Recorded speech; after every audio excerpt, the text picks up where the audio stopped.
Good morning students. पहले हमने पढ़ा यूनिट 4 जिसमें हमने temple, sculpture, bronze and artistic aspect of Indo Islamic architecture के बारे में, जिसमें हमने साउथ इंडियन आर्किटेक्चर और टेम्पल्स के बारे में पढ़ा। और आज हम डिस्कस करने जा रहे हैं जो वहाँ पे जो टेम्पल्स बने हुए थे उनके बारे में। अब जो सबसे पहले है वो है लक्ष्मी नारायण केंद्रीय महादेव टेम्पल। अब ये जो मंदिर बना हुआ था बेटे, ये खजुराहो में था।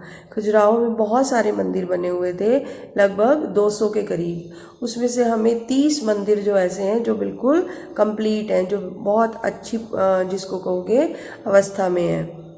अब ये जो मंदिर थे बेटे, ये जो चंदेला रूलर्स थे उनके टाइम में इनको बहुत ज़्यादा अहमियत मिली थी। अब बहुत सारे जो मंदिर बने हुए हैं ये शिव, विष्णु, माँ लक्ष्मी और जैन देवी देवताओं के ऊपर बने हुए हैं।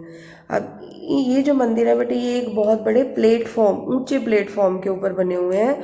और ये जो प्लेटफॉर्म है इस पे सीढ़ियाँ बनी होती थी। अब ये जो सीढ़ियाँ थी वो उसके एंट्रेंस गेट तक जाती थी। प्लेटफॉर्म ऊंचा होने की वजह से सीढ़ियाँ बनाई जाती थी और फिर एंट्रेंस गेट तक ये सीढ़ियाँ पहुँचती थी। और इसके जो एंट्रेंस गेट था वहाँ पे एक बंधनवार तोरण बना होता था, जो कि सिर्फ एक ही स्टोन का बना होता था और उस पर फूलों की माला जैसा डिज़ाइन बना होता था। ये जो बाहर की और जो अंदर की जो दीवारें हैं वो उस पर भी खूब सारे स्टैचूज बने होते थे।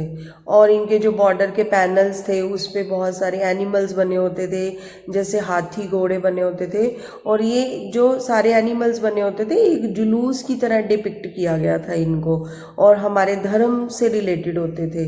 अब ये जो सारा वर्क था ये सारा स्टोन पर एनग्रेव किया गया था। उस मतलब बहुत बड़ा एक पत्थर लेकर उसके ऊपर ये सारा वर्क जो था वो एनग्रेव हुआ था। इसके साथ ही इसमें बहुत सारे पिलर्स भी बने हुए थे, पैनल्स भी बने हुए थे, बॉर्डर्स भी बने हुए थे और बॉर्डर पर डेकोरेटिव मोटिव्स बने हुए थे। डेकोरेटिव मोटिव्स में क्या था, हमारे फ्लावर्स थे, लीव्स थी, ये ऐसी चीज़ें बनी होती थी। अब ये जो पत्थर था जिसको ये कार्व करते थे वो बहुत ही अच्छे तरह से तराशा गया था, बहुत ही अच्छे तरह से इसको कार्व किया हुआ था। और इस पर जो स्टैचूज थे वो हमारी डेली लाइफ को डिपिक्ट करते थे। और हमारी डेली लाइफ में क्या चीज़ें थी, जैसे डांसिंग हो गया, प्लेइंग हो गया विद म्यूजिकल इंस्ट्रूमेंट, और खुद को मिरर में देखते हुए, और लव मेकिंग सीन्स, ये सारी चीज़ों को दिखाया गया था। अब इसमें जो विमेन फिगर्स को बनाया गया था वो बहुत ही इरोटिक फॉर्म्स विद कॉन्टूर्ड बॉडी में दिखाया गया था और ऑर्नामेंट्स पहने हुए दिखाया गया था। तो इस तरह से इस टेम्पल की जो ये सारी चीज़ें थी बहुत ही सुंदर तरीके से बनी हुई थी। अब जो सेकेंड नंबर पे है बेटे वो है डिसेंट ऑफ गंगा। गंगा का अवतरण, मतलब एक तरह से गंगा को धरती पर आते हुए इसमें दिखाया गया है। ये जो पैनल बना हुआ है पूरा, इस पैनल के एक सेंटर में एक ऐसा क्लेफ्ट बना हुआ है, झरने जैसा बना हुआ है, जो पानी नीचे गिर रहा है वो एक टैंक में सारा इकट्ठा हो रहा है। और इसमें बहुत सारे चांद, सितारे, धरती भी कार्व किए हुए हैं, मतलब एक पूरा इसको स्टोरी की तरह डिपिक्ट किया हुआ है उन्होंने।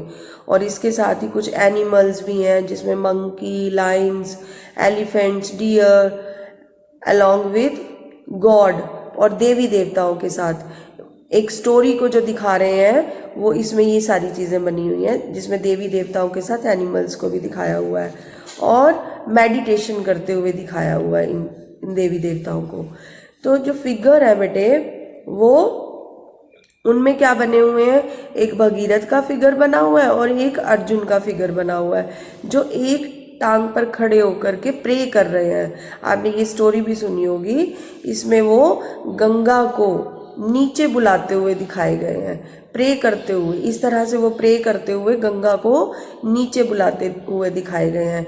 इस वजह से इस जो हमारा ये पूरा पैनल बना हुआ है स्कल्पचर का, स्टोन का, इसीलिए इसका नाम जो था वो डिसेंट ऑफ गंगा रखा गया था। अब नेक्स्ट जो है बेटे वो है त्रिमूर्ति। ये जो त्रिमूर्ति जो है एक स्कल्पचर बना हुआ है, ये एलिफेंटा केव्स में है, जो कि बॉम्बे से 10 किलोमीटर की दूरी पर ही है। एलिफेंटा केव्स है वहाँ पे ये एक त्रिमूर्ति का एक बहुत बड़ा विशाल जो है वो स्टैचू बनाया गया है। और इसमें क्या है, शिवा के तीन रूप को दिखाया गया है। शिव की 3 डिफरेंट फॉर्म्स को इसमें दिखाया गया है, जिसमें उनके जो तीनों फेस हैं वो एक आइडल फॉर्म में है। अब कौन कौन से है वो 3 फेस, एक है सदाशिव, दूसरा है महेश्वरा, और तीसरा जो फेस है बेटे वो एंगर फॉर्म में दिखाया गया है, जिसको भैरव के नाम से भी जाना जाता है। अब इसके एक साइड में एक जो फेस है वो तीनों फेस जो बने हुए हैं उसके एक साइड में एक काम फिगर बना हुआ है, और दूसरी तरफ जो है वो उमा पार्वती जिसको कहते हैं हम, उनका स्टैचू बना हुआ है। और ये जो सारे स्कल्पचर्स हैं बहुत ही अच्छे से बने हुए हैं। All sculptures are known for their remarkable qualities of surface and smoothness. और ये सारे स्कल्पचर जो हैं बहुत अच्छे बने हुए हैं इन सारी चीज़ों को प्रेजेंट करते हुए, और धर्म से रिलेटेड है। शिवा की जो फॉर्म है उसको बहुत अच्छे से डिपिक्ट किया गया है। नेक्स्ट है सिंबल प्लेयर। कोणार्क में गंगा वंश के नरसिम्हा देव के समय में ये सन टेम्पल बना है, जो कि लॉर्ड सन को डेडिकेटेड है। और ये जो इसका आर्किटेक्चर है वो बहुत ही अच्छे से बनाया हुआ है। ये जो टेम्पल है ये अब खंडर बन चुका है बिकॉज ऑफ सॉल्टी एयर। वहाँ पे जो सॉल्टी एयर है वो समुद्र के किनारे की वजह से वहाँ पे जो सॉल्टी एयर का इफ़ेक्ट होता है उस वजह से ये मंदिर जो है खंडर बन गया है, और इसको जो है ब्लैक पगोड़ा का भी नाम दिया गया है। इसके जो कलर्स है वो सारे खराब हो चुके हैं उस वजह से। अब इसमें क्या है बेटे कि एक जो विमेन है उसको म्यूजिकल इंस्ट्रूमेंट बजाते हुए दिखाया गया है, जो कि मंदिर की मेन जगह पे हमारे बना हुआ है। अब इस फीमेल स्टैचू के नेक, आर्म्स, रिस्ट, फिंगर्स और फीट में ऑर्नामेंट्स भी बने हुए हैं, और इंस्ट्रूमेंट के साथ इसको डांस करते हुए दिखाया गया है। इसका जो पोस्चर है वो बहुत ही ज़्यादा अट्रैक्टिव है। The next one is Ravana shaking the mount Kailash. अब ये मंदिर जो है एक बहुत बड़े रॉक को कट करके बनाया हुआ है, जो कि एलोरा में है। इसमें क्या दिखा रखा है कि बेटे कि जो रावण है वो माउंट कैलाश को शेक करते हुए दिखाए गए हैं, और उसके ऊपर कौन है, शिव और पार्वती जो है वो विराजमान है। अब इस कॉम्पोजिशन को लेवल्स में बनाया गया है। अब जो इसका जो नीचे का जो लेवल है वहाँ पे रावण को बनाया गया है, जिसमें उसकी बहुत सारी आर्म्स को भी दिखाया गया है, जो 3D इफेक्ट में है। उसकी जो कार्विंग है वो इतने अच्छे से हुई हुई है कि वो पूरा उसकी 3 डायमेंशंस हमें जो है वो दिखाई दे रही हैं। और उसके जो ऊपर के लेवल में है सेंटर में, वहाँ पे शिव और पार्वती को बनाया गया है, जो शिव और पार्वती को एक साथ बैठे हुए दिखाया गया है। जो उनके फिगर्स हैं उनको बहुत ही अच्छे से कार्व किया हुआ है, और वो भी बहुत अच्छे ही उनकी जो 3 डायमेंशंस है वो हमें दिखाई दे रही हैं। अब इसके साथ साथ ही कुछ छोटे छोटे फिगर्स और भी बनाए गए हैं, जो कुछ और एक्टिविटीज़ उनको करते हुए उसमें दिखाया गया है। अब जो इसमें सारी इमेजेस बनी हुई हैं जो एक्टिविटीज़ कर रहे हैं, each image in the composition is a remarkable example of craftsmanship.